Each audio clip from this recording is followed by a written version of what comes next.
వచనం మార్చి వచనం చదువుకుందాం. నేను నిజమైన ద్రాక్షావల్లిని, నా తండ్రి వ్యవసాయకుడు.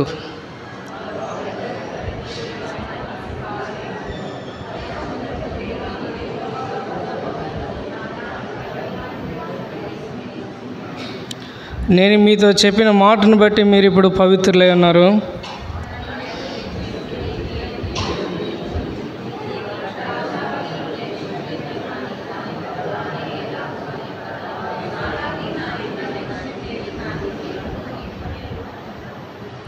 ద్రాక్షావల్లిని నేను, తీగలు మీరు.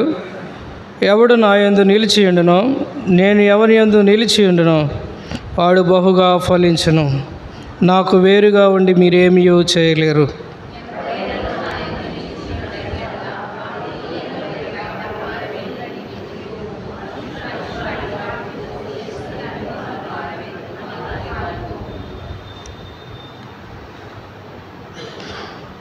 నా యందు మీరును, మీ యందు నా మాటలను నిలిచియుండిన ఎడల మీకేది ఇష్టమో అడుగుడి, అది మీకు అనుగ్రహింపబడును.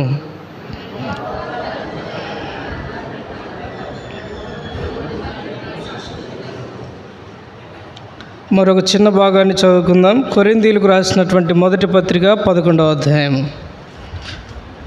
కొరింథీయులకు రాసిన మొదటి పత్రిక 11వ అధ్యాయము 28వ వచనము అందరం కలిసి చదువుకుందాం. కాబట్టి ప్రతి మనుష్యుడు తను తాను పరీక్షించుకొనవలెను, అలాగూ చేసి ఆ రొట్టెను తిని ఆ పాత్రలోనిది త్రాగవలెను.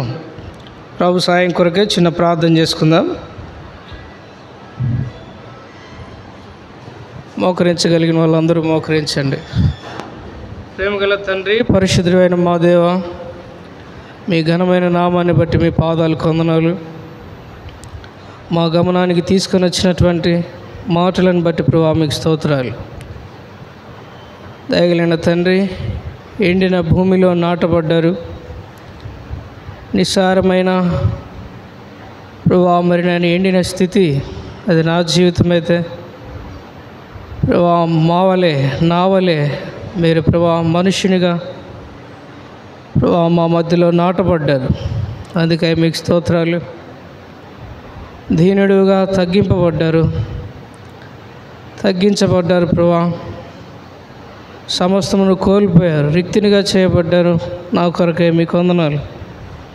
ప్రియమైన తండ్రి దేవా, నా కొరకే ప్రభువా మరి నాయన దేవా మీరు చేస్తూ వచ్చినటువంటి కల్వరి సిలువలో మీరు చేస్తూ వచ్చినటువంటి మీ బలియాగం అంతటిని బట్టి మీకు వందనాలు.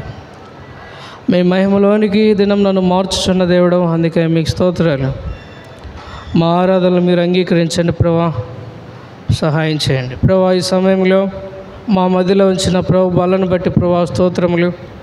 అందుయోగ్యంగా మేమందరం పాలు పొందట్లో సహాయం చేయండి. అయోగ్యంగా కాక అయోగ్యమైన రీతిలో మేము పాలు పొందినట్లు సహాయం చేయండి. మా హృదయాలు మీకే ప్రతిష్ఠించబడి నూతనమైన వెలుగులో మా జీవితాలు ముందుకు సాగిపోవట్లో సహాయం చేయండి. మమ్మల్ని మీరు బలపరచండి. మీ వాక్యం అనే అర్థములో మమ్మల్ని మేము చూచుకోవటానికి ప్రభావ సహాయం చేయండి. మా జీవితాలు పరీక్షింపబడి నూతనమైన అనుభవంలో ముందుకు సాగుటలో సహాయం చేయండి. ఎవరం ఖాళీ హృదయాలతో వెళ్ళక దేవా మీ మాటల చేత నింపబడటానికి ప్రార్థన చేస్తున్నాం, సహాయం చేయండి. ఈ సమయం అంతటిని మీ రక్త ప్రోక్షణ కిందకి తీసుకొని వస్తూ మమ్మల్ని మీరు బలపరచమని వేడుకుంటున్నాం, సహాయం చేయండి దేవా. మీ రక్త ప్రోక్షణ కిందకి సమయం అంతటిని తీసుకొని వస్తున్నాం. నిలబడుతున్న మీ దాసుని అయోగ్యుడను ప్రభా నా పక్షమంది నిర్గమ 4:12-21 ప్రకారం సహాయం చేయమని యేసు ప్రభు నామంలో ప్రార్థించి వేడుకుంటున్నాము తండ్రి, ఆమేన్.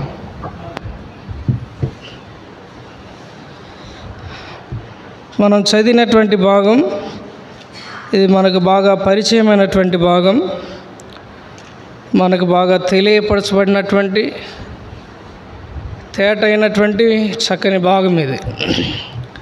ఇప్పుడు ఈ మాటలో మనం జ్ఞాపకం చేసుకుంటే 1వ వచనంలో మనం ఆరాధనలో 4 మాటలు చూస్తూ వచ్చాం, దాన్ని ఆధారం చేసుకొని.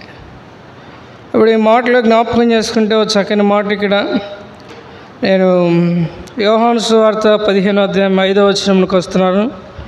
మొదటి మాటగా, ద్రాక్షావల్లిని నేను, తీగలు మీరు.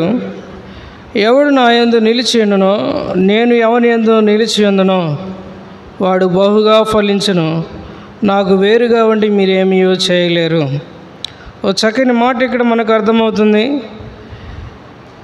ద్రాక్షావళిని నేను, అది మన ప్రభు అయిన యేసుక్రీస్తు వారు, తీగలు మీరు, అది మనల గురించి చెప్పబడుతున్నటువంటి మాట.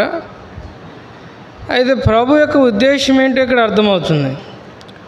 ప్రభు యొక్క ఉద్దేశం ఏంటి, ప్రభు యొక్క కోరిక ఏంటి, ప్రభు యొక్క వాంఛ ఏమై ఉన్నది, ఆయన ఏమని ఆశపడుతున్నాడో ఇక్కడ మనకు అర్థమవుతుంది. 5వ వచనంలో ఏమని ఆశపడుతున్నాడు ఆయన అని అంటే చక్కని మాట అక్కడ, ఎవడు నా యందు నిలిచి ఉందునో, నేనెవని యందు నిలిచి ఉందునో వాడు బహుగా ఫలించును అనే మాట.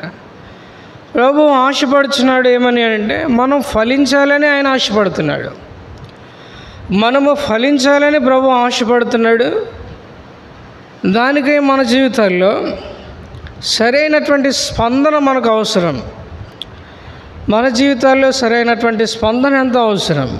ప్రభు ఆశకు, ఆయన కోరికకు, ఆయన ఆలోచనకు మన జీవితాలు దానికి సరైనటువంటి రెస్పాన్స్, సరైనటువంటి ప్రత్యుత్తరము, జవాబు ఇచ్చేటటువంటి వారంగా మనం ఉండాలి. ప్రభు యొక్క కోరిక, వాంఛ ఇక్కడ అర్థమవుతుంది. మీరు ఫలించాలి అని, మీరు బహుగా ఫలించటం వలన నా తండ్రి మహిమపరచబడును అనే మాట, చక్కని మాట అక్కడ కింద కూడా కనపడుతుంది. 8వ వచనంలో మీరు బహుగా ఫలించడం వలన, అక్కడేమో బహుగా ఫలించటం వలన అంటాడు. 5వ వచనంలోనూ మీరు ఫలించండి అని. ఎవడు నా యందు నిలిచినో నేను వాని యందు నిలిచి ఉందునో వాడు బహుగా ఫలించును. ఈ ఫలించు అనే మాటని జ్ఞాపకం చేసుకుంటే, చక్కని మాట ఇది, మన జీవితాలకు జ్ఞాపకం చేసుకుంటే ప్రభు ఆశపడుచున్నాడు. దానికే మన జీవితాల్లో సరైన స్పందన అనేది మనకు అవసరం. రెండోది, ఈ సమయంలో చక్కని మాట జ్ఞాపకం చేసుకుంటే పరమగీతములు వద్దాం దయచేసి రండి. పరమగీతములు ఓ చక్కని మాట మనం చదువుకుందాం. 7వ అధ్యాయము పరమగీతములు 7వ అధ్యాయమేనా, మన్నించండి నన్ను,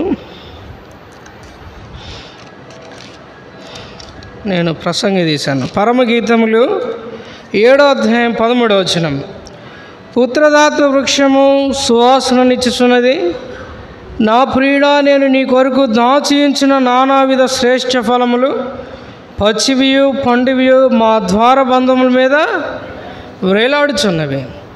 షూలమితి చెప్తుంది తన ప్రియుడైనటువంటి సొలొమోనుతో, షూలమితి తన ప్రియునితో చెప్తుంది, మా ద్వారబంధముల మీద వ్రేలాడుచున్నవి నానావిధ శ్రేష్ఠ ఫలములు, అవి పచ్చివి పండివి ఉన్నాయి. ఆ పైన ఇంకో మాట, నీ కొరకు దాచించిన శ్రేష్టమైన ఫలములు. తన ప్రియునితో సొలొమోనుతో చెప్తుంది షూలమితి, నేను దాచించిన శ్రేష్టమైన వివిధ ఫలములు, అవి పచ్చివియు అవి పండువియు, అవి మా ద్వారబంధముల మీద ఏం చేయబడుతున్నాయి, వ్రేలాడుచున్నవి. ఈరోజు ఆత్మీయంగా మనం జ్ఞాపకం చేసుకుంటే ఒక చక్కని మాట, మన ప్రియుడైనటువంటి సొలొమోను అయినటువంటి యేసుక్రీస్తు ప్రభుతో మనం ఈ మాట చెప్పగలమా? షూలమితి వలె మన ప్రభుత్వం మనం ఈ మాట చెప్పగలమా? నేను ఫలించాను, నేను ఫలిస్తున్నాను, నేను ఇదిగో శ్రేష్టమైన వివిధ ఫలములు నా యొద్ద మా ద్వారబంధం మీద వేలాడుచున్నవి అనగా ఆత్మీయ జీవితానికి మనం అన్వయించుకుంటే, నేను ఫలించాను ప్రభా అని మనం చెప్పగలమా? వ్యక్తిగతంగా, కుటుంబాలుగా, దేవుని సన్నిధిలో షూలమితి చెప్తున్నటువంటి చక్కని మాట, నేను దాచించిన శ్రేష్టమైన నానా విధమైన ఫలములు అవి ఉన్నాయి. అవి పచ్చివి అన్నప్పుడు భవిష్యత్తుని చూపుతుంటే, పండివి అన్నప్పుడు ప్రస్తుతాన్ని చూపిస్తుంటే, పచ్చివి పండివి ఇవన్నీ చూపుతున్నప్పుడు చక్కని మాట ఫలాలు. ఈరోజు ఆత్మీయంగా మన జీవితాల్లో, మన భవిష్యత్తులో రక్షింపబడిన నాటి నుండి నేటి వరకు ఎంతకాలం అవుతుందో అయితే ఆత్మీయంగా ఈ అనుభవంలోనికి మనల్ని అన్వయించుకున్నప్పుడు మన జీవితాలు ఇలాంటివిగా ఉన్నవా? ఫలించిన అనుభవం మనలో కనబడుతుందా? ఫలించామని మనం చెప్పగలమా? వ్యక్తిగతంగా ఇక్కడ కూర్చున్నటువంటి మన జీవితాల్లో వ్యక్తిగతంగా ఒక్కొక్కరముగా ప్రభు సన్నిధిలో పరీక్షించుకుంటే, ఇగో నేను ఆత్మ సంబంధమైనటువంటి వ్యక్తి వల్ల నేను ఫలించాను, ఫలభరితమైనటువంటి జీవితం నాకంటూ ఉంది, ఇగో నేను అలాగూ కనబడుచున్నానని మనం చెప్పగలమా? వ్యక్తిగతంగా ఇక్కడ కూర్చున్నటువంటి మనం ప్రభులో ఫలించినటువంటి వ్యక్తివేనా? ప్రభులో ఫలిస్తున్నటువంటి వ్యక్తివేనా?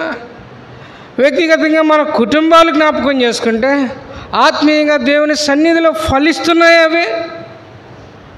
షోలమితి తన ప్రియునితో చెప్తున్న చక్కని మాటలు 7:13 నానా విధమైన శ్రేష్ఠ ఫలములు మా ద్వారబంధముల మీద వ్రేలాడుచున్నవి. ఈరోజు ప్రభు నిన్నడిగితే నీ ఫలం ఏది అని అడిగితే, నీ శ్రేష్టమైన ఫలం ఏదని ప్రభు నిన్నడిగితే ఏం చెప్తావు? ఈరోజు ఆత్మీయంగా మనల్ని మనం పరీక్షించుకుందాం. ఫలములు ఫలించాలని ప్రభు కోరుతున్నాడు. యోహాను సువార్త 15:5 అదే కనబడుతుంది. యోహాను సువార్త 15:8 ఆ 2 వచనాలు మనకు కనబడుతుంది. మీరు ఫలించాలి అనే మాట. ఈరోజు ఈ ప్రశ్న వేసుకుందాం మన హృదయాలకు. ఎంతకాలం అవుతుంది రక్షింపబడి? ఎంతకాలం అవుతుంది రక్షింపబడి? మన జీవితాలు వాక్యానుసారంగా ఆత్మీయంగా ఫలభరితమైనటువంటి స్థితిలో ఉన్నాయా? ఆ ప్రకారం మన జీవితాల్లో ఉందా అనేది పరీక్షించుకుందాం. దాని కొరకే ప్రయాసపడదాం. నేను ఫలించాలి ప్రభు అని ఒక చిన్న తీర్మానం చేసుకుందాం. దాని మీదకి మన దృష్టి, మన ఆలోచన దాని మీదకి వెళ్దాం. ఎక్కడేసినటువంటి గొంగలి అక్కడే కాదు. రోజు మనం వాడతాం ఆ మాటను.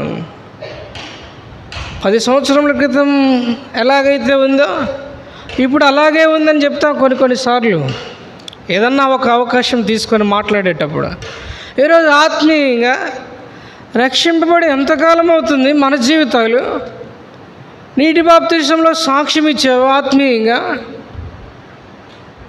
ఆత్మీయంగా మనం చెప్పుకుంటున్నాం, ఇంతకాలం అవుతుంది నేను రక్షింపబడినటువంటి విశ్వాసిని.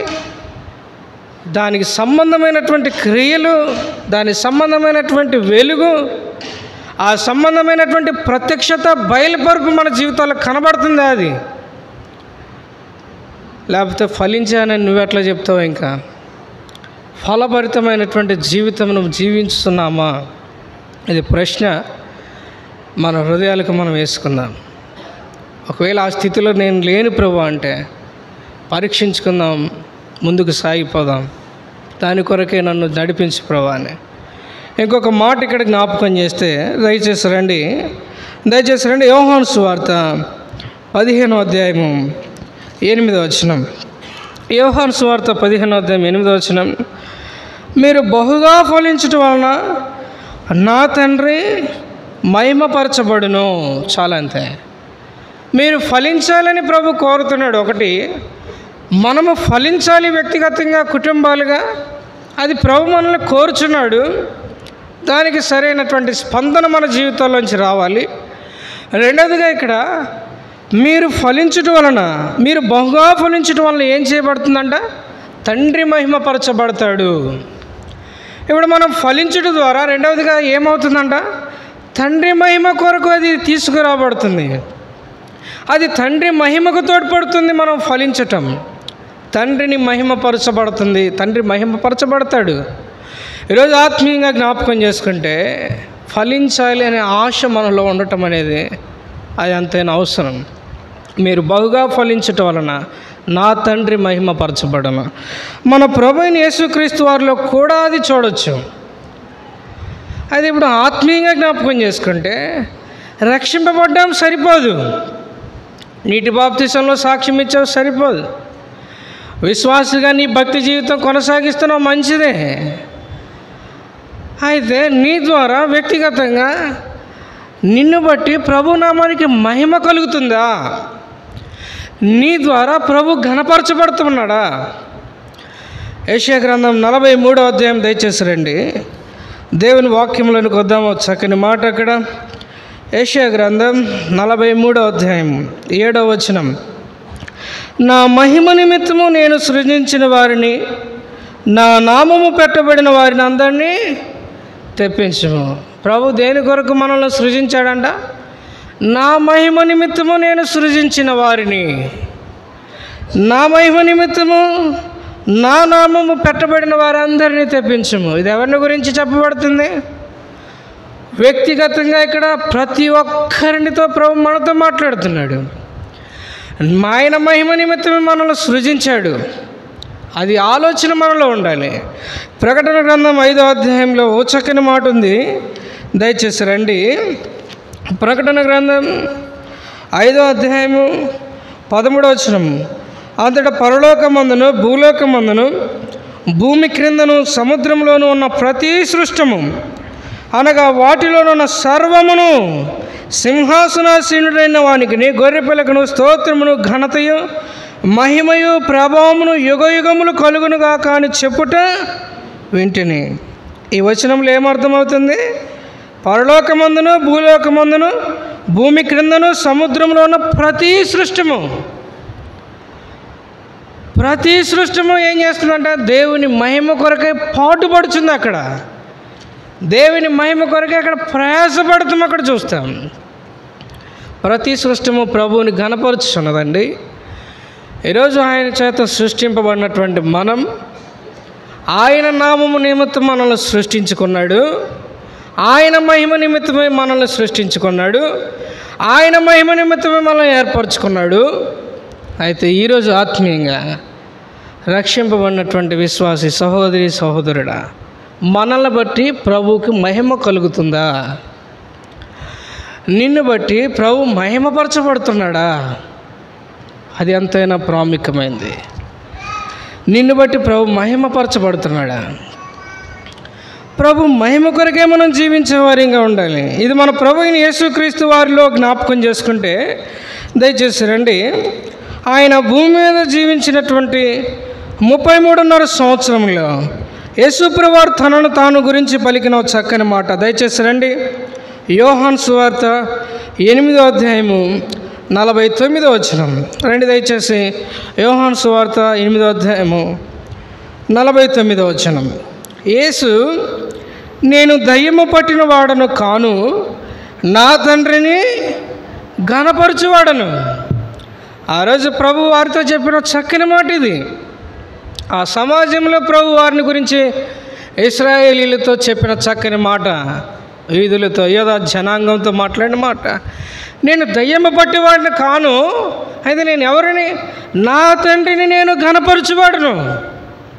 ఇంకా కిందికి వస్తే ఓ చక్కని మాట, ప్రభు పలికిన ఓ చక్కని మాట 50వ వచనంలో, నేను నా మహిమను వెతకట్లేదు, నేను నా మహిమను వెతకట్లేదు. 54వ వచనంలో, అందుకు యేసు, నన్ను నేనే మహిమపరుచుకొనను. నేను ఎవరిని మహిమపరుచుకుంటున్నాను? నేను ప్రభువును మహిమపరుచుచున్నవాడను. ఈ మాటల్లో మనకు అర్థమవుతుంది, నేను ప్రభువును ఘనపరచువాడను, ప్రభువు నేను మహిమపరచువాడను. ఇంకొక మాట చూద్దాం. యోహాను సువార్త 17వ అధ్యాయం. రండి దయచేసి. యోహాను సువార్త 17వ అధ్యాయం 4వ వచనంలో, చేయుటకు నీవు నాకు ఇచ్చిన పని నేను సంపూర్ణంగా నెరవేర్చి భూమి మీద నిన్ను మహిమపరిచితిని. మన ప్రభు యేసుక్రీస్తు వారిని గురించి చెప్పబడుతున్న మాటలు ఇవి. నేను నిన్ను మహిమపరిచా భూమి మీద. చేయుటకు నీవు నాకు ఏదైతే అప్పగించావో దాని అంతటినీ నేను నెరవేర్చా ప్రభువా. ఇదిగో భూమి మీద నేను నిన్ను మహిమపరిచా. ఈరోజు మనల్ని ఆ మాట అడిగితే, ఈరోజు ఈ ప్రశ్న మన హృదయాలకు మనం ఇచ్చుకుంటే, మనల్ని ప్రభు అడుగుతుంటే, దేని కొరకే జీవించుచున్నావు? ప్రభు మహిమ కొరకే జీవించున్నావా? ప్రభు ఘనత కొరకే జీవించున్నావా? ప్రభు చెప్పాడు, నేను నా మహిమను వెతుకొనట్లేదు అని, నేను ప్రభువును మహిమపరుచున్నాను, నేను ఆయనను కనపరుచుచున్నాను. ఈరోజు నీ జీవితంలో ఏమై ఉంది? దేనిని కనపరుచుచున్నావు? దేనిని మహిమపరుచుచున్నావు? ప్రభువుని కనపరుచున్నావా? ప్రభువును మహిమపరుచున్నావా? కాదని దేనిని మహిమపరచును? రోమాపత్రిక 1వ అధ్యాయంలో రాయబడింది వారిని గురించే. నిజమునకు కానిదానికి దేవుని మహిమను మార్చారంట. చతుస్పాద జంతువుల యొక్కయో, పురుగుల యొక్కయో, చెట్ల యొక్కయో, ప్రతిమా స్వరూపములకు వారు దేవుని మహిమను మార్చేశారంట. చదువు ఆ మాట దయచేసి రండి. రోమీలకు రాసినటువంటి మొదటి పత్రిక 1వ అధ్యాయము 23వ వచనం, 22 కూడా చదువుదాం. వారు అవివేక హృదయం అంధకారమాయను, తాము జ్ఞానులమని చెప్పుకొనొచ్చు బుద్ధిహీనులైరి. వారు అక్షయుడకు దేవుని మహిమను క్షయమగు మనుషుల యొక్కయు, పశువుల యొక్కయు, చతుస్పాద జంతువుల యొక్కయు, పురుగుల యొక్కయు ప్రతిమా స్వరూపముగా మార్చిరి. ఓ చక్కని మాట. 18వ వచనం కానించి 23వ వచనం వరకు వారి అవివేకాన్ని గురించి, వారి హృదయ కాఠిన్యమును గురించి రాయబడింది. ఒక వ్యక్తి హృదయ కాఠిన్యము ఎలాంటిదో ఇక్కడ చూడవచ్చు. దేవుడని తెలుసు, దేవుడు మహిమ కలిగిన వాడని తెలుసు, దేవుడు ఎలాంటి వాడో తెలుసు, ఆయన ఏం చేశాడో తెలుసు, ఆయన గొప్పతనం తెలుసు. ఇవన్నీ తెలిసినప్పటికీ కూడా వారు తమ జీవితాల్లో ఏం చేశారంటే కాని దానికి ఆయన మహిమను మార్చేశారు. ఈరోజు సత్యమును అడ్డగించి మనుషులు సత్యానికి అప్పగించుకోకుండా దుర్నీతిని అడ్డగించి మనుషులు సత్యాన్ని తిప్పివేసుకుంటున్నారు. ఈరోజు నేటి దినం క్రైస్తవులు కూడా ఇలాగే ఉన్నారు, నేటి దినాల్లో విశ్వాసులు కూడా అలాగే ఉన్నారు. దేవుడు అనుగ్రహించిన సత్యం, దేవుడిచ్చిన నీతి, దేవుడు అనుగ్రహించినటువంటి ఆ రక్షణ, దేవుడు అనుగ్రహించిన మహిమ తనకు ఏదైతే ఉందో దానిని కానిదానికి మార్చుకుంటున్నాడు మానవుడు. ఈరోజు ఇక్కడ కూర్చున్నటువంటి నిన్ను అడుగుతున్నాను నేను, దేవుడు నీకు ఇచ్చిన రక్షణ, దేవుడు నీకు ఇచ్చిన మహిమ, దేవుడు నీకు ఇచ్చిన ఘనత కాదని దేనికి మార్చుకొనుచున్నావు? కాదని దేనికి మార్చుకొనుచున్నావు? దేనికి మార్చుచున్నావు ఆయన మహిమను? వారైతే కానిదానికి మార్చుకున్నారు. ఈరోజు ఆత్మీయంగా నీవు దేనికి మార్చుచున్నావు ప్రభు యొక్క మహిమను? ప్రభువుకు రావాల్సిన ఘనత ఏది? మలాకీ గ్రంథం 1వ అధ్యాయంలో అడుగుతాడు, నేను తండ్రినైతే నాకు రావాల్సిన ఘనత ఏమాయను అని అంటాడు. ఈరోజు ఆత్మీయంగా ఆ మాట మనల్ని ప్రభు అడిగితే రక్షింపబడ్డాం ఇంతకాలం అవుతుంది. అయితే వ్యక్తిగతంగా ఒక్కొక్కరిగా ఇక్కడ మనల్ని ప్రశ్నించుకుంటే తండ్రి నిన్ను బట్టి మహిమపరచబడుతున్నాడా? ప్రభు నామానికి మహిమకరంగా నీవు ఉన్నావా? ప్రభు నామానికి ఘనత తెచ్చేటటువంటి వ్యక్తిగా నువ్వు ఉన్నావా? కాదని నీకు నీవు దేనికి మార్చుకుంటున్నావు ప్రభు మహిమను? ముసుగులో బ్రతకొద్దు. వెలుగులో ఉన్నామని చెప్పుకొని, సత్యంలో ఉన్నామని చెప్పుకొని, ఆ వెలుగులో ఆ సత్యంలో ఉన్నటువంటి మనము కానిదానికి మార్చుకొని, ఆ వాక్యపు వెలుగులో ఉన్నటువంటి మనం ఎలా జీవించుతున్నాం? భక్తి ముసుగులో బ్రతకొద్దు, భక్తి ముసుగులో జీవించొద్దు. ప్రభు నామానికి మహిమకరంగా జీవిద్దాం. యేసు ప్రభు వారిని గురించి చెప్పబడింది కదా, నేను నా తండ్రిని ఘనపరచువాడను, నా తండ్రి మహిమను నేను వెతుకువాడను. ఈరోజు మనం ఎలా ఉన్నాం? తండ్రి మహిమను వెతికే వారిగా ఉన్నామా? తండ్రిని ఘనపరిచే వారిగా ఉన్నామా? ఇది ప్రశ్న మన హృదయాలకు మనం వేసుకుందాం, దాని ప్రకారం వెళ్దాం. మొదటిది, మీరు ఫలించాలని ప్రభు కోరటం. మనం ఫలించాలని ప్రభు కోరుతున్నాడు. అది ఆయన ఆశ, దానికి సరైన స్పందన మన జీవితంలోంచి రావాలి. రెండవదిగా, మీరు బహుగా ఫలించడం వల్ల ఏం చేయబడతారు? నా తండ్రి మహిమపరచబడతాడు. మనం ఫలిస్తే అది తండ్రి మహిమకు కారణమవుతుంది. ఈరోజు ఆ మాటను జ్ఞాపకం చేసుకుందాం. మూడవది, ఇంకొక మాట అక్కడ జ్ఞాపకం చేసుకుందాం. దయచేసి రండి. యోహాను సువార్త 15వ అధ్యాయం. యోహాను సువార్త 15వ అధ్యాయము 8వ వచనం. మీరు బహుగా ఫలించడం వలన నా తండ్రి మహిమపరచబడును, ఇందువలన మీరు నా శిష్యులగుదురు. ఇక్కడ చక్కని మాట. మీరు బహుగా ఫలించడం వలన నా తండ్రి మహిమపరచబడును, ఇందువలన మీరు ఏమవుతారు? నా శిష్యులగుదురు. చక్కని మాట. రక్షింపబడిన నాడే మనం ఏమయ్యాం? యేసుక్రీస్తు ప్రభువారిని నోటితో నీవు ఒప్పుకొని నాడు క్షమించబడిన నాడు ఏమయ్యావు?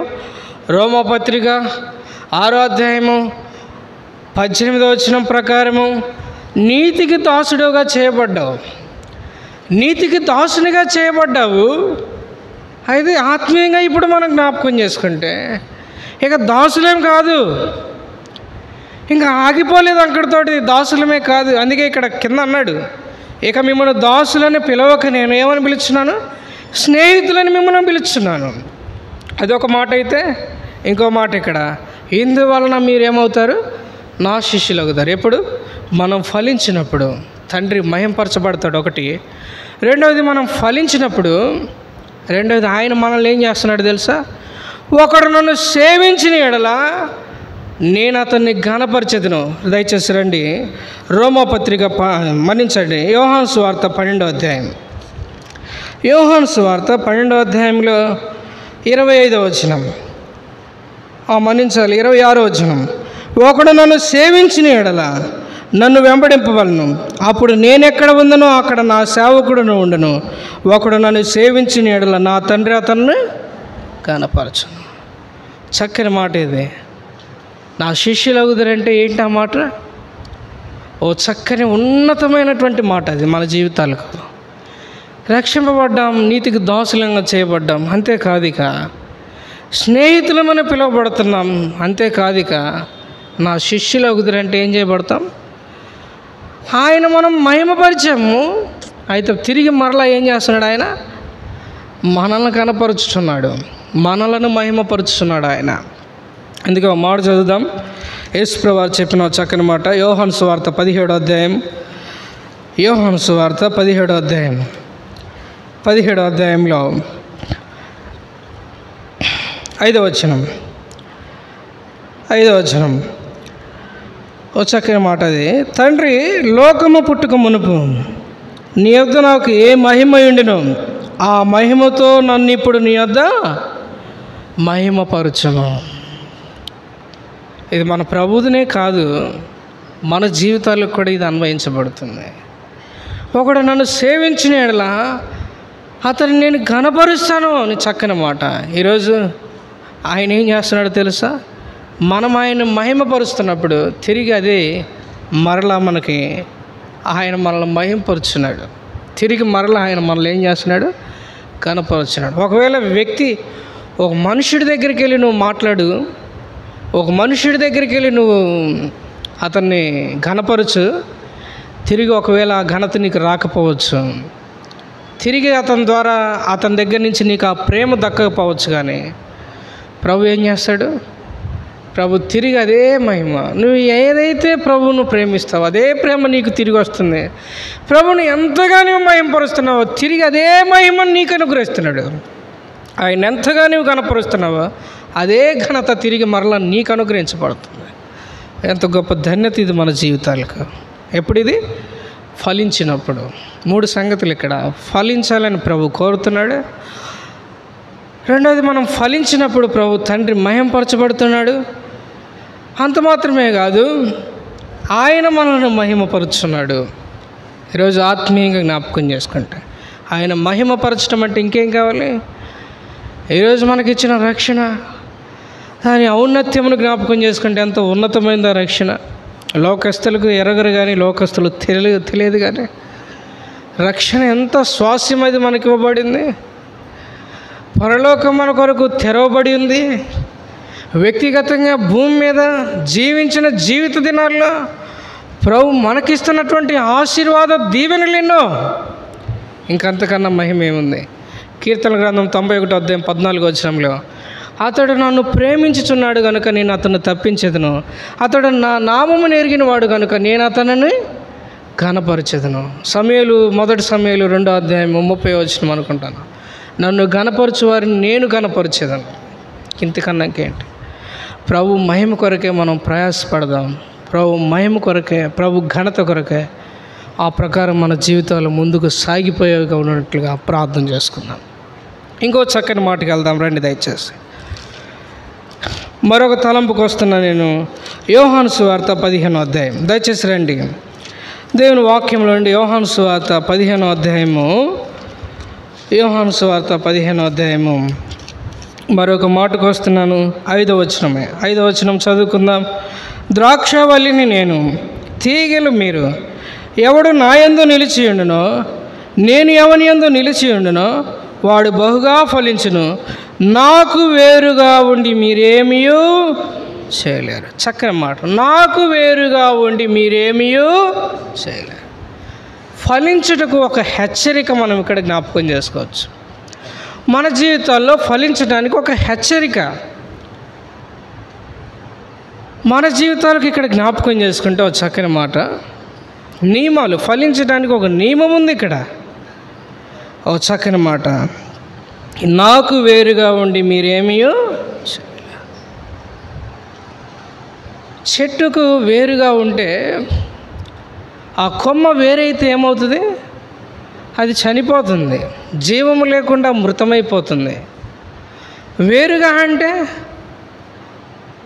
ఆ కొమ్మ చెట్టులో నిలిచి ఉంటేనే దానిలో ఉన్న సారాన్ని పొందుకోగలదు, దానిలో ఉన్నటువంటి జీవాన్ని అది పొందుకోగలదు, ఆ తరువాతే అది ఫలించగలదు. ఈరోజు ఆత్మీయంగా మనం జ్ఞాపకం చేసుకుంటే ఇక్కడ నాకు వేరుగా ఉండి మీరేమీ చేయలేరు. ఒకటి, నాకు వేరుగా ఉండి మీరేం చేయలేరు?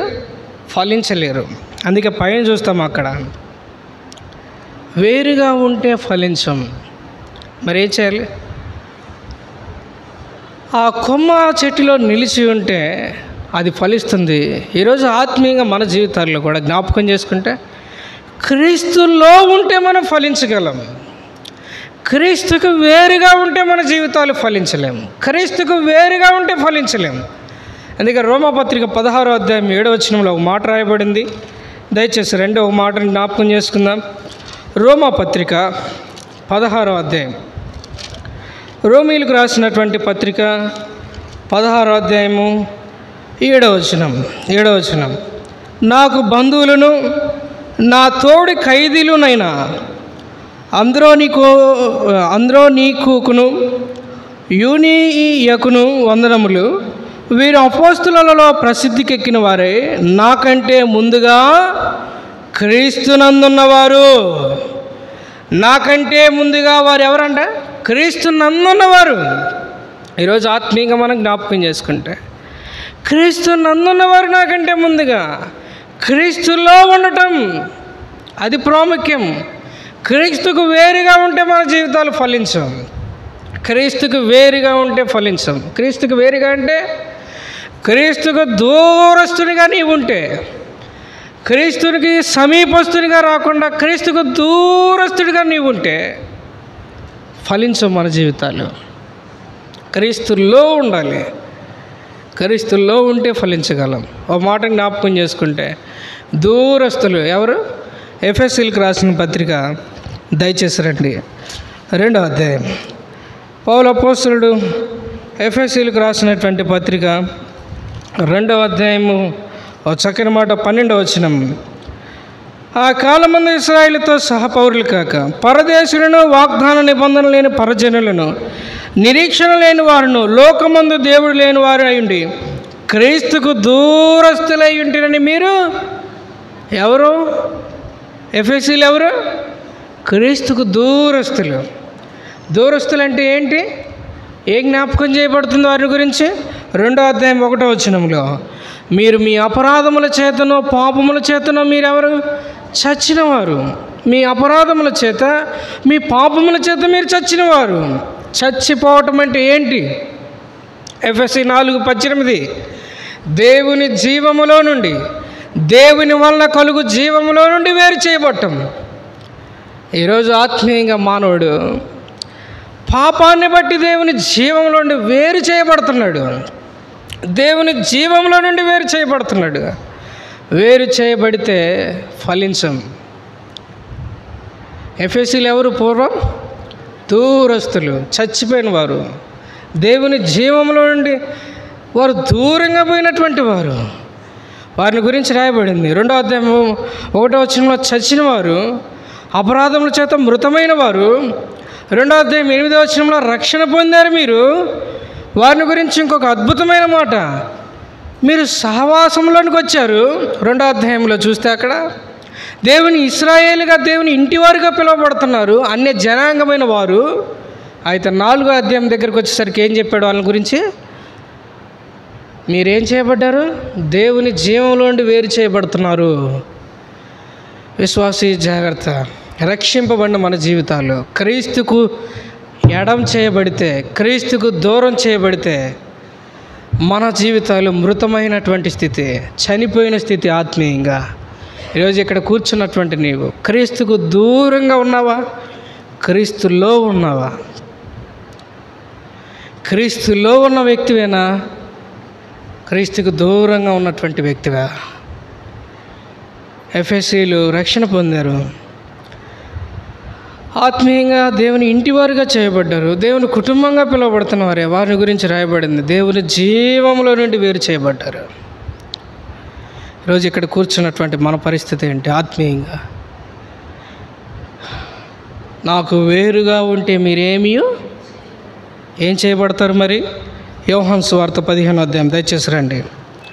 యోహాను సువార్త 15వ అధ్యాయము 6వ వచనం. ఎవడైనను నా యందు నిలిచి ఉండని ఎడల వాడు తీగ వలె బయట పారవేయబడి. ఎవడైనా నా యందు నిలిచి ఉండకపోతే ఏం చేయబడతాడు? మొదటిగా వాడు తీగ వలె బయట పారవేయబడి, రెండవది ఏమవుతాడు? ఎండిపోతాడు. మనుషులు అట్టి వాటిని పోగు చేసి అగ్నిలో పారవేతురు, తర్వాత ఏమవుతుంది? కాలిపోతారు. మార్క్స్ వార్త 9వ అధ్యాయం 48వ వచనం ప్రకారం అగ్ని ఆరదు, పురుగు చావదు. చివరికి ఆ స్థితి అది దాంట్లోకి వెళ్ళిపోతుంది. ఈరోజు ఇక్కడ కూర్చున్నటువంటి మన జీవితం క్రీస్తులో నిలిచి ఉండకపోతే, క్రీస్తుకు దూరస్తులంగా ఉంటే తీగ వలె బయట పారవేయబడతాం, తీసివేయబడతాం, ఎండిపోతాం. ఎంతమంది క్రైస్తవులు ఈరోజు, ఎంతమంది విశ్వాసులు రక్షణ పొందామని చెప్పుకుంటా వారున్న స్థితిలోనే ఎండిపోయిన స్థితి కనబడుతుంది, నిర్జీవమైపోయినటువంటి స్థితి కనబడుతుంది, వారిలో పతనమైపోయినటువంటి స్థితి కనబడుతుంది వారి కుటుంబాల్లో. కారణం ఏంటి? క్రీస్తుకు దూరం చేయబడినటువంటి కుటుంబాలు, క్రీస్తుకు దూరంగా వెళ్ళిపోయినటువంటి వ్యక్తులు.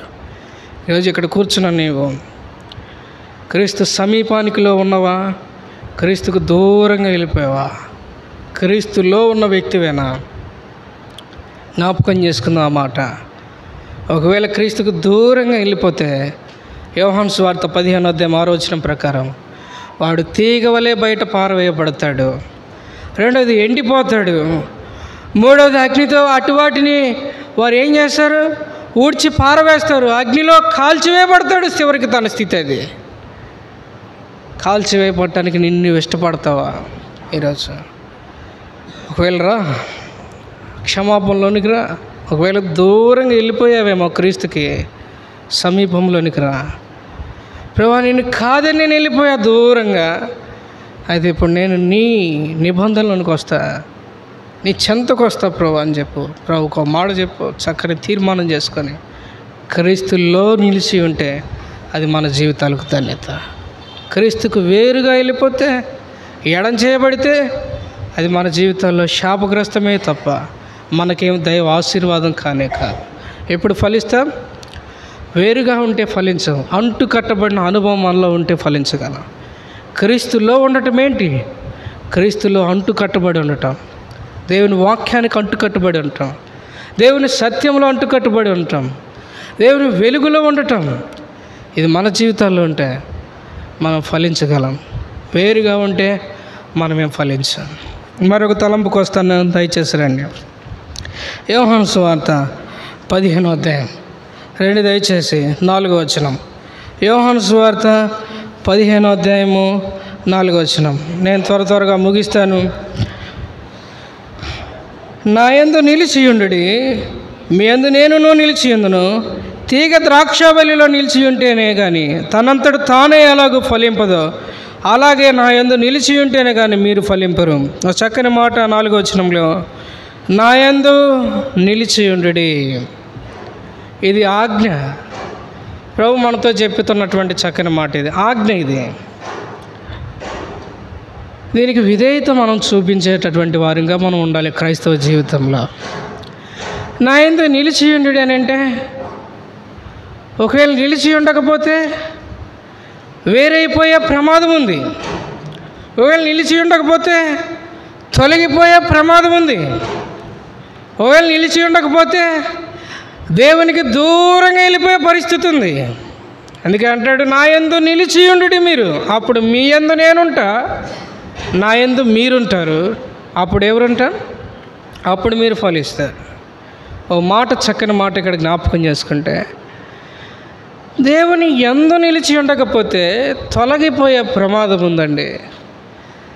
దేవుని యందు నిలిచి ఉండకపోతే క్రీస్తులో నుంచి తొలగిపోయే ప్రమాదం ఉంది, వేరైపోయే ప్రమాదం ఉంది. అందుకే గలతీలకు రాసిన పత్రిక, దయచేసి 2వ మాట ఉంది అక్కడ వారిని గురించి. గలతీలకు రాసిన పత్రిక 5వ అధ్యాయము, గలతీలకు రాసిన పత్రిక 5వ అధ్యాయము 4వ వచనం, మీలో ధర్మశాస్త్రం వలన నీతిమంతులని తీర్చబడి వారెవరు? వారు క్రీస్తులో నుండి బొత్తిగా వేరు చేయబడి ఉన్నారు, కృపలో నుండి తొలగిపోయి ఉన్నారు. కృపలో నుండి తొలగిపోయారు, కృపలో నుండి వేరు చేయబడ్డారు. ఎవరు? గలతీయుల గురించి రాయబడిన మాట ఇది. వాస్తవానికి వారి స్థితి ఏంటి?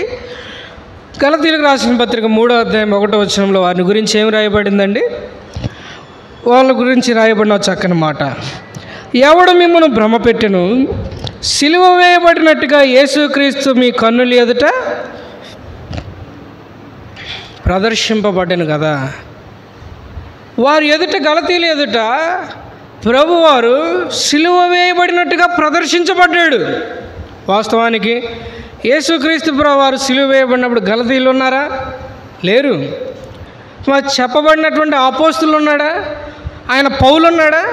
పౌలు లేడు.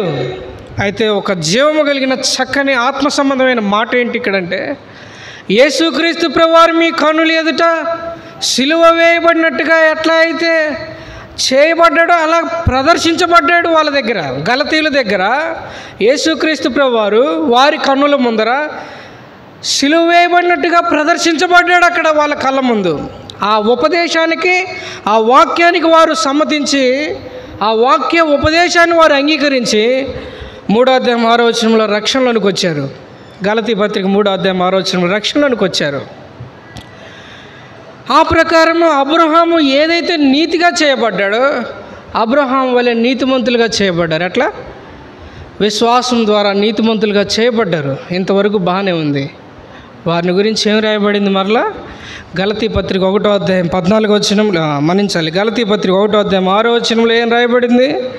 క్రీస్తు కృపను బట్టి మిమ్మల్ని పిలిచిన వాడిని విడిచి భిన్నమైన స్వార్థ తట్టుకు మీరింత త్వరగా తిరిగిపోవటం చూడగా నాకు ఆశ్చర్యమగుచున్నది. యేసుక్రీస్తు ప్రభువారు వారి కన్నుల ఎదుట ప్రదర్శించబడ్డాడు, సిలువ వేయబడినట్టుగా ప్రదర్శించబడితే, ఆ ఉపదేశాన్ని వారు అంగీకరించి రక్షణ పొందితే, ఆత్మీయంగా జీవంలోనికి వస్తే, ఆ వెలుగును, ఆ సత్యము వారు పొందుకుంటే, 1వ అధ్యాయం 6వ వచనంలో రాయబడింది, వారు మీరింత త్వరగా తిరిగిపోవటం చూడగా నాకు ఆశ్చర్యం అవుతుంది. ఏమయ్యారు? దేవుని జీవములో నుండి తొలగిపోయారు, క్రీస్తు కృపలో నుండి తొలగిపోయారు. ఎట్లా అంటే వారి మధ్యలోకి దుర్బోధకులు వచ్చారు. భిన్నమైన సువార్త వారికి బోధించారు, చెరపగోరే సువార్తను వారికి బోధించారు. దానికి వారేం చేయబడ్డారో తెలుసా? వారి హృదయం త్రిప్పివేయబడింది. వారు దానికి అంగీకరించారు, దీనిని వదిలిపెట్టారు, నిజమైన దాన్ని వదిలిపెట్టారు, కాని దాని వైపు మళ్లించబడ్డారు. ఈరోజు ఆత్మీయ జ్ఞాపకం చేసుకుంటే గలతీ పత్రిక 2 భాగాలు జ్ఞాపకం చేస్తాం. ఒకటి ధర్మశాస్త్ర సంబంధమైన క్రియలు, విశ్వాసం వలన కలుగు నీతి. ఈ పత్రిక అంతా కూడా 2 మాటల మీద నడుస్తుంది. పౌలు అంటాడు వాళ్ళకి రాస్తా, విశ్వాసం ద్వారా నీతి, విశ్వాసం ద్వారా ఒక వ్యక్తి రక్షించబడతాడని చెప్తే, ఆ దుర్బోధకులు వాళ్ళు వచ్చి అంటారు ధర్మశాస్త్ర సంబంధమైన క్రియలు ఉండాలి, ఆచారాలు ఉండాలి, పద్ధతులు ఉండాలి. ఇవన్నీ ఉంటేనే ఒక వ్యక్తి రక్షణ, లేకపోతే మీకు రక్షణ లేదని చెప్పారు. అయితే వాళ్ళు ఏం చేశారు తెలుసా? దానికి వాళ్ళు అంగీకరించారు, దాని వైపు మళ్లించబడ్డారు, క్రీస్తుల్లో నుండి తొలగిపోయారు. ఈరోజు ఆత్మీయంగా ఇక్కడ జ్ఞాపకం చేసుకుంటే నేటి దినాల్లో జరుగుతున్నటువంటి విశ్వాసుల సంగతి కూడా ఇలాగే ఉంది. నేటి దినం క్రైస్తవుల్లో కూడా అలాగే ఉంది. లోక పద్ధతులు, లోక సంబంధమైన క్రియలు, లోకస్తుడు నడిచినట్లుగా నడవటం, లోకస్తుని బాట వీని బాట, లోకస్తుని తలంపు వీని తలంపు, లోక సంబంధి వలె నడవటం, లోక ఆచారాలు, లోక పద్ధతులు, వాటిని అవలంబించటం, వాటిని అనుసరించటం. తద్వారా ఏం చేయబడుతున్నారు? క్రీస్తులో నుండి ఎడం చేయబడుతున్నారు, క్రీస్తులో నుండి వైదొలిగిపోతున్నారు. నా యందు నిలిచి ఉండు అనే పదానికి వేరుగా చేయబడుతున్నారు. ఈరోజు దేవుని యందు నిలిచి ఉండటం ఎంత గొప్ప ధన్యత మన జీవితాలకు. గలతీయులు తొలగిపోయారు క్రీస్తులో నుండి. ఈరోజు ఆత్మీయంగా మనం జ్ఞాపకం చేసుకుంటే ఇక్కడ చేరవచ్చిన మన జీవితాలు. కొలస్సీలకు రాసిన పత్రిక ఒక మాట చదువుకుందాం దయచేసి రండి. కొలస్సీ పత్రిక 2వ అధ్యాయం దయచేసి రండి. కొలస్సీలకు రాసిన పత్రిక 2వ అధ్యాయము 20వ వచనం, 21, 22 కలిసి ఉన్నాయి. మీరు క్రీస్తుతో కూడా లోకం యొక్క మూలపాఠముల విషయమే మృతి పొందిన వారైతే లోకంలో బ్రతుకుచున్నట్టుగా మనుషుల ఆజ్ఞలను పద్ధతులను అనుసరించి చేత పట్టుకొనవద్దు, రుచి చూడవద్దు, ముట్టవద్దు అను విధులకు మీరు లోబడినేలా అవన్నీ వాడుకున్నట్టు చేత నశించిపోవును. ఏం చేయబడుతున్నారు? నశించిపోయేటటువంటి వాటిని వెంటాడుతున్నారు ఈరోజు క్రైస్తవులు.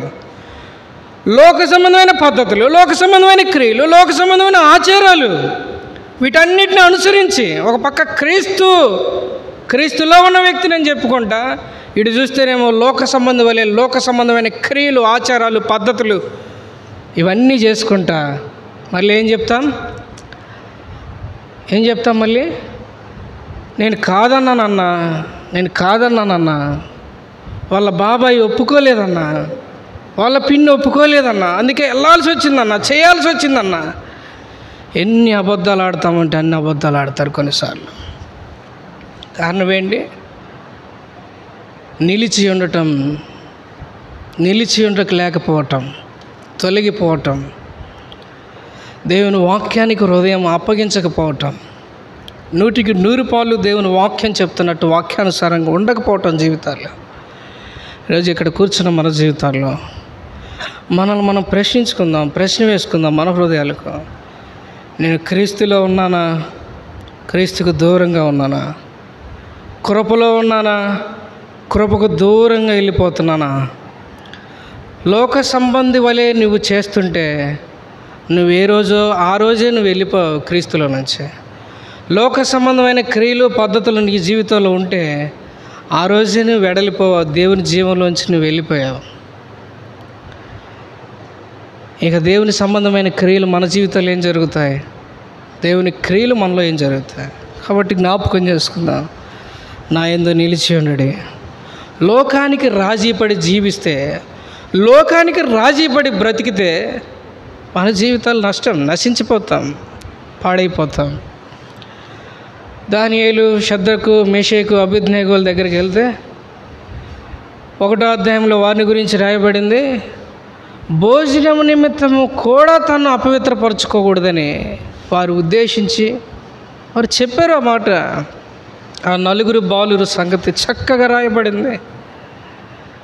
ఒక భోజనం నిమిత్తం, సామాన్యమైన భోజనం నిమిత్తమే లోకానికి రాజీ పడకుండా వాళ్ళు బ్రతుకుతుంటే ఎప్పుడున్నారు? వారు చెరలో ఉన్నారు. చెరలో ఉన్నటువంటి వారు అసలు దేవుని విధులు, దేవుని సంబంధమైన ధర్మశాస్త్రం బోధించే వాళ్ళు ఎవరు లేరు అక్కడ. దేవుని నీతిని గురించి తెలియజేసేవారు లేరు. దేవుని మందసం లేదు వాళ్ళ మధ్యలో, లేవీలు లేరు వారి మధ్యలో. లేని టైంలోనే వాళ్ళు ఎలా ఉన్నారో తెలుసా? వాక్యానుసారమైనటువంటి జీవితాలలో. ఈరోజు మనకు సేవకులను ఇచ్చాడు, కాపరులను ఇచ్చాడు, వాక్యోపదేశకులను ఇచ్చాడు, వాక్యాన్ని ఇచ్చాడు. ఇవన్నీ ఇచ్చినా కూడా మన జీవితాలకు ఏమవుతున్నాయి?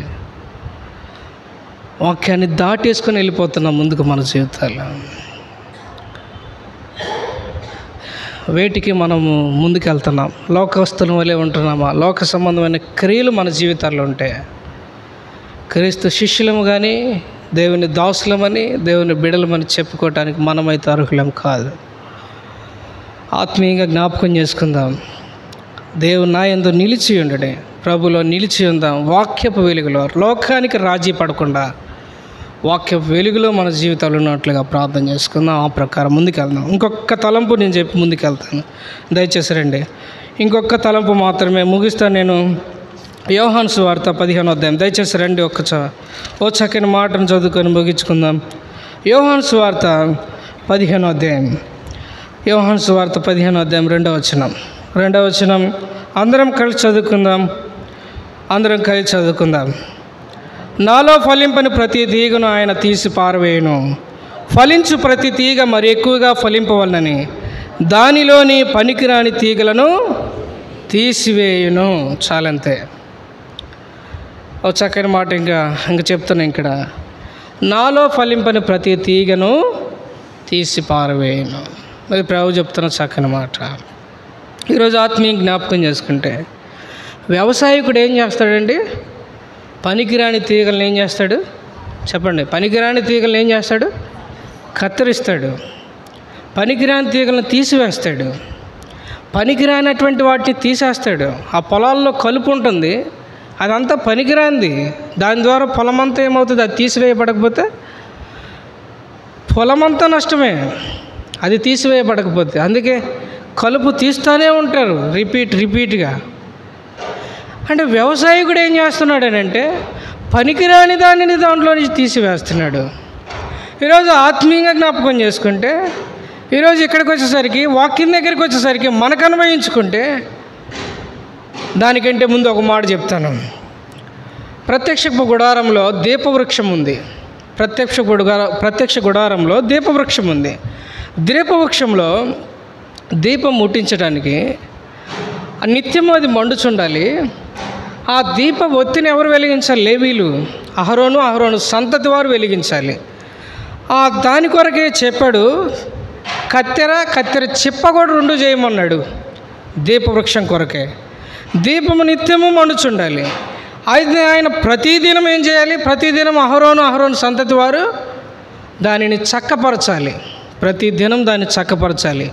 నిత్యం వెలగాలంటే ఆ చక్కపరిచే క్రమంలో ఆ దీపవృక్షానికి ఉన్నటువంటి ఒత్తి ఏదైతే ఉందో, ఆ కరడు ఏదైతే ఉందో, ఆ మసి ఏదైతే ఉందో, అది నలపబడకుండా, అది కత్తిరించబడకుండా, అది తీసివేయబడకుండా ఆ ఒత్తి ఏమీ వెలగదు. మనకందరికీ బాగా తెలుసు కదా, దీపం వెలగాలంటే దానిపై ఉన్నటువంటి ఒత్తి అది నలపబడాలి, లేకపోతే దాన్ని కత్తిరించాలి, అప్పుడు అది వెలుగుతుంది.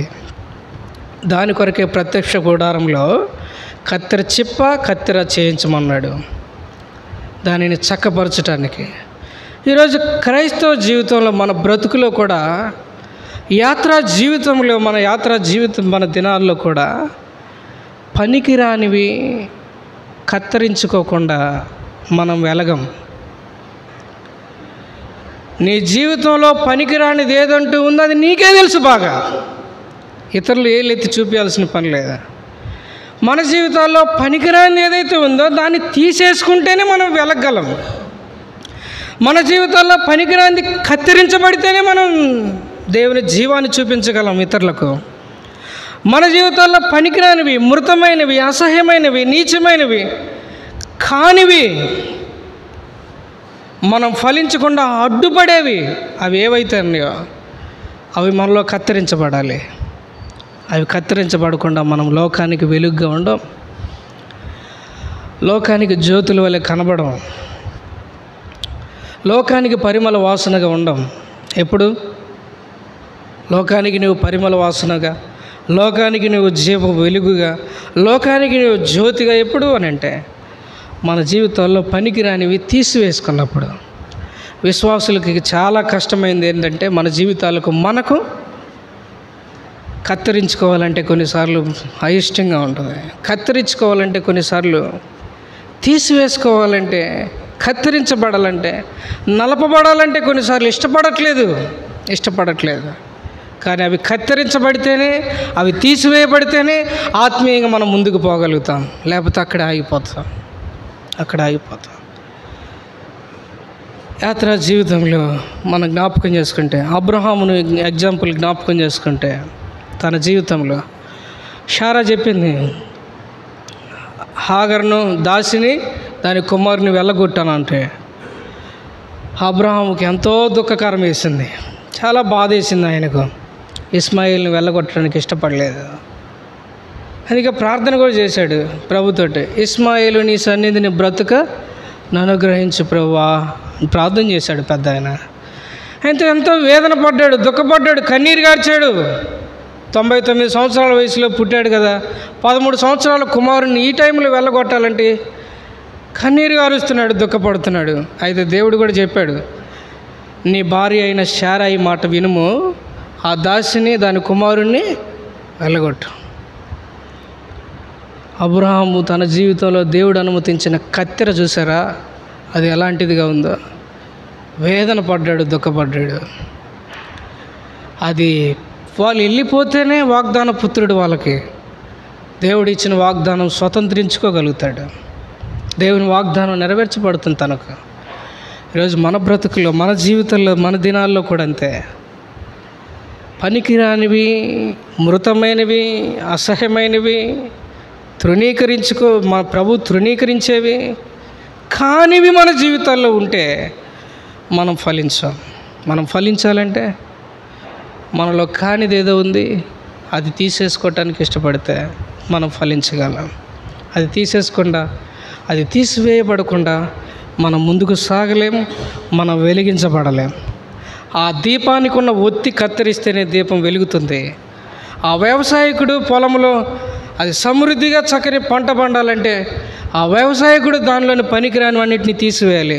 ఈరోజు ఆత్మీయంగా దేవుని వెలుగును బట్టి నువ్వు వెలిగించబడాలి, అనేకులకు పరిమళ వాసనగా చేయబడాలి. అలాగ ఉండాలి అంటే మన జీవితాల్లో పనికిరానివి ఏంటి అవి తీసేసుకోవటానికి మనం ఇష్టపడితే మనం వెలగగలం, ఆత్మీయంగా జీవించగలం. ప్రార్థన చేసుకుందాం, మోకరించండి.